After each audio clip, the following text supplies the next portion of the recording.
அன்பு நண்பர்களே, இன்றைய பதிவில் ஒரு அன்பர் ஒரு சிறப்பான கேள்வியை ஒன்று கேட்டிருக்கிறார்.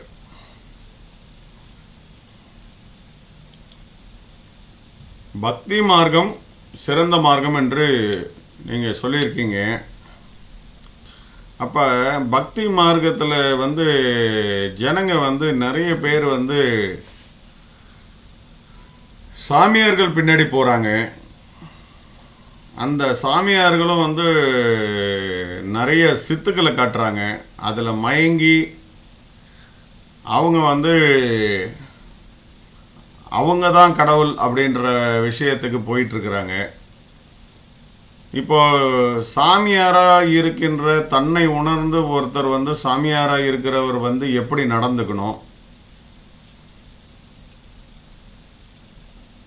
பக்தி மார்க்கத்தில் இருக்கிற நாங்கள் எப்படி நடந்துக்கணும்?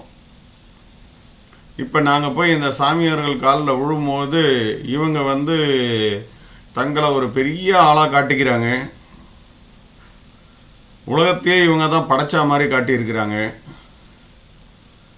இவங்க தான் அப்படியே எல்லாருடைய கர்ம வினைகளையும் போக்குறன்ற மாதிரி கதை பேசுகிறாங்க. அவங்க தான் இனி வரும் காலத்தையும் படைக்க போகிறதா சொல்கிறாங்க.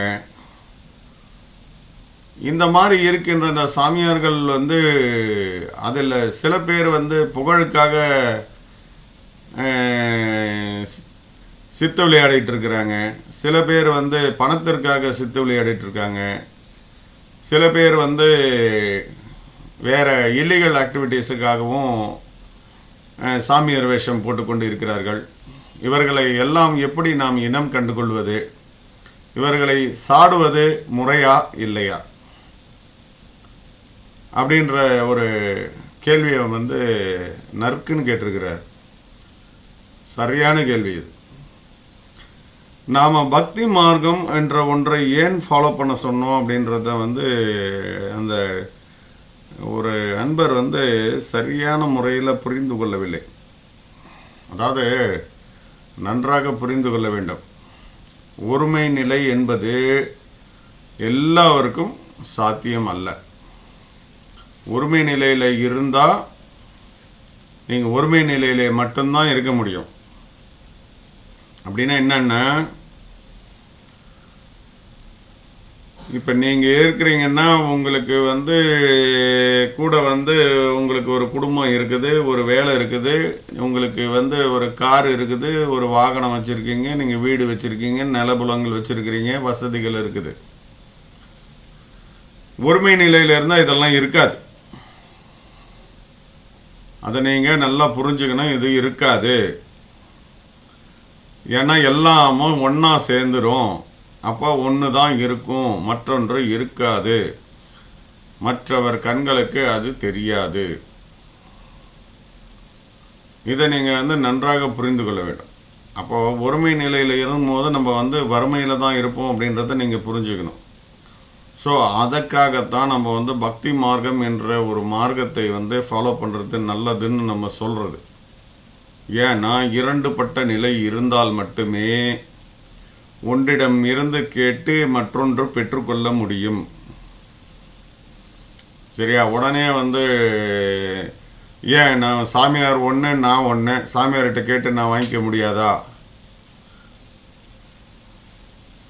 இது சரியான பதில் தானே, நாங்கள் அப்படி தானே போகிறோம் அப்படின்னு நீங்கள் சொல்லலாம். ஆனால் நல்லா புரிஞ்சுக்கங்க, சாமியார் உங்களுக்கு கொடுக்க முடியாதுன்றதை புரிஞ்சுக்கங்க. இது வெறும் ஒரு விதமான செய்கை. நீங்களே தான் உங்களுக்கு கொடுத்து கொள்ள முடியும், நீங்களே தான் உங்களிடமிருந்து எடுத்துக்கொள்ள முடியும்ன்றது தான் அங்கே இருக்கின்ற ஒரு சூட்சம ரகசியம். புரியுதுங்களா? அதுக்காக தான் நீங்கள் கோயில்களுக்கு போங்க, கடவுள்களை வணங்குங்க அப்படின்னு சொல்கிறதுக்கு. அதுக்காக அதாவது கோயில்களில் உள்ள சிலைகள் உங்களை எப்பயுமே ஏமாத்தாதுங்க. உங்களுக்கு எதையுமே செய்யாதுங்க. உங்களுக்கு செய்யவும் செய்யாது, ஏமாற்றவும் ஏமாற்றாது. அது ரொம்ப சேஃப் உங்களுக்கு.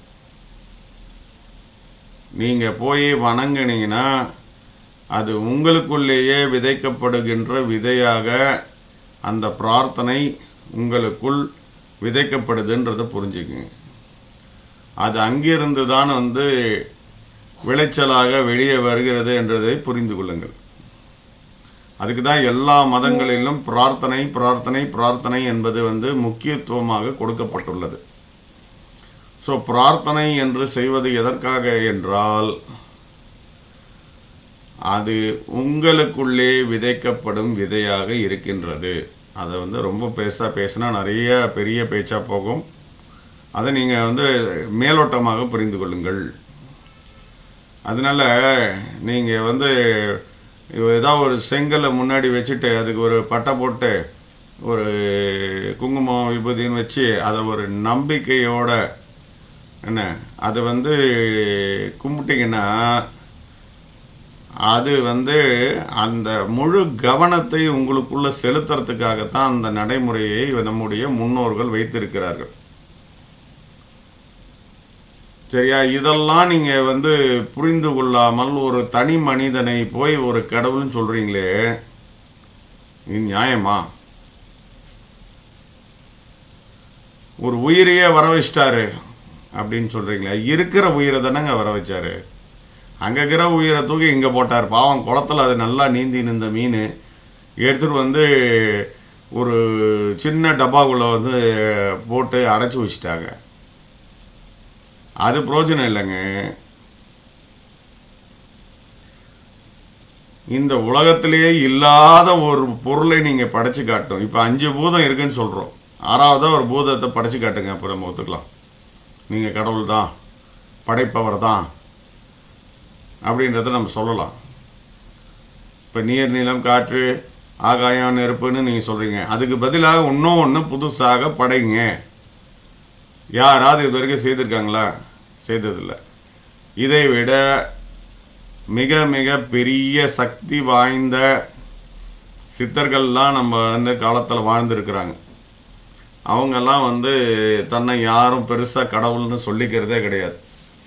சரிங்களா? ஸோ இப்படி ஒரு அடைமொழி வைத்து கொண்டதும் கிடையாது. அதெல்லாம் நல்லா யோசிக்கணும் ஐயா. சும்மா ஒரு கமெண்ட்டை போட்டாங்க அப்படின்ட்டு நீங்களே போடலாமா அப்படின்னு சொல்லக்கூடாது. தவறு என்றால் எங்கே இருந்தாலும் தட்டி கேட்க வேண்டும். அது தவறு என்றால் தவறு தான். தன்னை உணர்ந்தவன் எப்படி இருக்க வேண்டும், தன்னை உணர்ந்த சாமியார் எப்படி இருக்க வேண்டும் என்றது புரிஞ்சுக்கணும். தன்னை உணர்ந்த சாமியார் என்ன பண்ணணும்னா, தன்னை முன்னிறுத்திக்க கூடாது. தான் செய்கிறேன்னு தன்னை முன்னிறுத்திக்கிறது ஒரு அகந்தையின் வெளிப்பாடு. நான் என்ற ஒன்று, அந்த உணர்வு இருக்கின்ற வரை எதையும் நீங்கள் ஆட்ட முடியாது, அசைக்க முடியாது என்பதை நீங்கள் புரிந்து கொள்ள வேண்டும். நான் என்ற உணர்வு இருக்கின்ற வரை நீ என்ற உணர்வு இருந்து கொண்டே இருக்கும். அப்போ நான் உன்னை பார்த்து பேசுகிறேன்னாலே நான் என்ற அகந்தையில் நான் இருக்கேன், நீ என்ற அகந்தையில் நீங்கள் இருக்கிறீங்கன்னு அர்த்தம். உலகியல்ல 2பட்ட நிலைகளில் நாமெல்லாம் இருக்கிறோன்னு அர்த்தம். 2பட்ட நிலைகளில் எந்த ஒரு நடைமுறை சாத்தியத்தையும் நீங்கள் உருவாக்க முடியாது.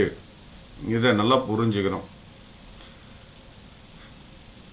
இந்த மாதிரி நான் என்று சொல்லுகின்ற வரை நீயும் மாயையில் தான் இருக்கிற, நானும் மாயையில் தான் இருக்கிறேன்றதை புரிஞ்சுக்கணும். மாயை எதையும் சாதித்து விடாது.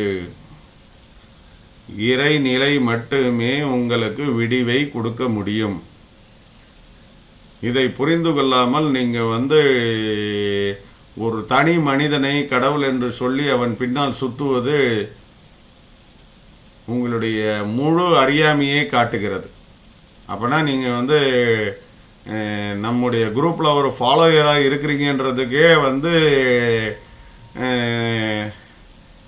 இப்படி தான் நீங்கள் இருப்பீங்களா? அப்போ நம்ம இவ்வளோ நாள் அவ்வளோ பதிவுகளை போட்டு தெளிவு பண்ணதெல்லாம் வந்து விளக்கு இருந்த நீராக போய்விட்டது. சரிங்களா?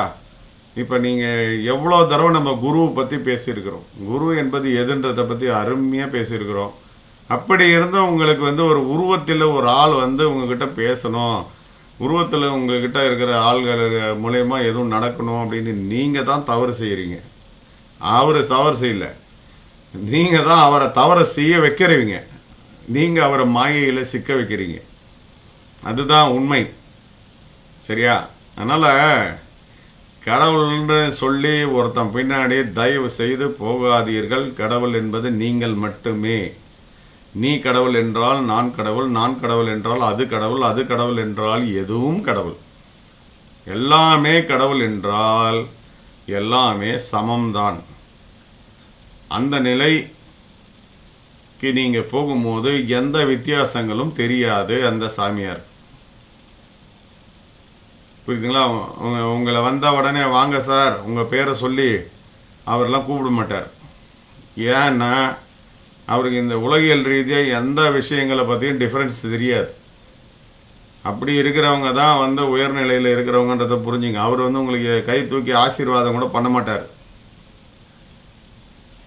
அவர் பாட்டு அவர் நிலையில் வந்து ஏகாந்த நிலையில் அவர் பாட்டு இருந்துகிட்டு இருப்பார். உங்களோட பேசி உன் பிரச்சனை எல்லாத்தையும் கேட்டுட்டு அதுக்கு சால்வ் பண்ணுறதுக்கெலாம் இப்படி போ அப்படி போடலாம் சொல்ல மாட்டார். ஆனால் உன் பிரச்சனை சால்வ் ஆகிடும். ஏன்னா அவர் ஏகாந்த நிலையில் இருக்கிறார். நீ போய் நின்னனாலே அந்த ஏகாந்தம் உன்னை சீர்படுத்தி விடும். அதை நீங்கள் வந்து புரிஞ்சுக்கணும். அதுக்கு பேர் தான் பக்தி மார்க்கத்துக்கு நான் சொல்கிறேன். பக்தி மார்க்கம்ன்றது வந்து உங்களுக்குள்ள ஒரு மாற்றத்தை அது உருவாக்கும். ஒரு தனி மனிதன் 3 வேளையும் உணவு கொண்டு காலையில் எழுந்தவுடன் காலை கடன்களை கிடைக்கும் ஒரு மனிதனை நீங்கள் கடவுளுக்கு இணையாக பேசுவது கண்டிக்கத்தக்கது. இது வந்து அறியாமையில் இருக்கக்கூடிய வயிற்று வலியால், குடும்ப வலியால், சந்தர்ப்பம் சூழ்நிலைகளால் துடித்து கொண்டிருக்கும் என் சகோதர சகோதரிகளை ஏமாற்றுகிறீர்கள். இந்த கடவுள் என்று சொல்லி நீங்கள் ஏமாற்றுகிறீர்கள் என்பதுதான் உண்மை. சரியா? இப்போது சிம்பிளாக நான் சொல்கிறேன். நீங்கள் வந்து உடம்பு சரியில்லை அப்படின்னீங்கன்னா நீங்கள் என்ன பண்ணுறீங்க? உடனே உங்களுக்கு பிடித்தமான ஒரு டாக்டர், கைராசி டாக்டர், என் ஃபேமிலி டாக்டர் அப்படின்னு சொல்லி ஒருத்தர்கிட்ட போகிறீங்க. அப்படி என்றால் மற்றவங்கெல்லாம் வந்து டாக்டர் இல்லையா, இல்லை அவங்கக்கிட்ட கூட்டம் இல்லையா? அப்போ அதில் என்னன்னு நீங்கள் நல்லா புரிஞ்சுக்கணும். டாக்டர் மூலியமாக நோய் தீர்வது இல்லை. டாக்டர் தன்னுடைய படிப்பறிவை அங்கே வெளிப்படுத்துகிறார். உனக்கு 4 மாத்திரையை கொடுத்து அனுப்புகிறார். இப்போ பக்கத்துலேயே வீட்டில் ஒருத்தங்களுக்கு ஜுரம் இருக்குது. அவங்க வீட்டில் இருக்கிற ஜுரம் வந்து 2 நாளில் சரியாயிடுது. உங்கள் வீட்டில் இருக்கிற ஜுரம் 1 வாரம் ஆனாலும் சரியாகாமல் துடிச்சிக்கிட்டு இருக்குது. சில பேர் வீட்டில் வந்து நோயினுடைய தன்மை அதிகமாகி பெட்டில் சேர்க்குற அளவுக்கு ஆகிடுது. ஆனாலும் எல்லாருமே டாக்டர்கிட்ட போயிட்டு வந்தவங்க தான். டாக்டர்கிட்ட போய் மாத்திரையும் கொடுத்தாங்க. அவங்க மாத்திரையை கொடுத்தோடனே முதல் வீட்டில் சரியாயிடுச்சு, 2வது வீட்டில் இன்னும் சரியாகலை, 3வது வீட்டில் சீரியஸ் ஆயிடுச்சு. இது எல்லாம் என்ன அப்படின்றதெல்லாம் நீங்கள் பேக்ரவுண்டை நீங்கள் அலசி பார்க்கணும். இதில் டாக்டர்கள் மேலே எந்த குறையும் இல்லை. அவன் படித்ததை செய்துட்டு போயிட்டான், அவ்வளோதான். ஆனால் அந்த நோய் அந்த மனிதனை எவ்வளவு காலம் பீடித்திருக்க வேண்டும் என்று ஒரு நிர்ணயிக்கப்பட்ட விதியினுடைய வருகிறது என்பதை நீங்கள் புரிந்து கொள்ள வேண்டும். அந்த நிர்ணயிக்கப்பட்ட விதியின் மூலமாக நீங்கள் இந்த மருத்துவரிடம் போனால் மட்டுமே உங்களுக்கு நோய் தீரும் என்று ஒரு கைராசி டாக்டர் அப்படின்னு ஒரு பட்டத்தை உங்களையே கொடுக்க வைக்கும். ஏன்னா இந்த டாக்டருக்கு அவர் மனிதர் தானே, அவருக்கு தேவையான பொருளாதாரத்தை வந்து நிர்ணயிக்கப்பட்ட பொருளாதாரம், நல்லா ஞாபகம் வச்சுங்க, நிர்ணயிக்கப்பட்ட பொருளாதாரத்தை கொடுக்கறதற்காக ஒரு செட் ஆஃப் பீப்புளை வந்து அது பேஷண்ட்ஸாக மாற்றிடும். அதன் மூலயமாக அவருக்கு வருமானம் வரும். சரிங்களா? அப்போ அவர்கள் வேற எந்த இடத்துக்கு மாறி போய் வைத்தியத்தை பார்த்தாலும் அவங்களுக்கு சரியாகாத மாதிரி ஒரு ஒரு மாய தோற்றம் உருவாகும்.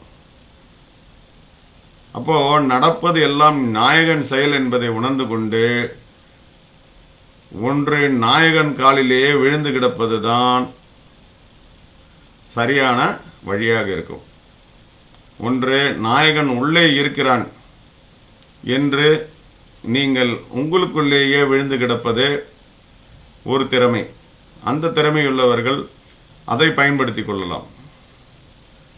சரிங்களா? ஆனால் நாயகன் எல்லாரிடத்திலும் இருக்கிறான் அப்படின்னு நினைக்கும் பொழுது நீங்கள் மற்ற பொருள்களை கடவுளாக நினைத்து நீங்கள் வணங்குறீங்க.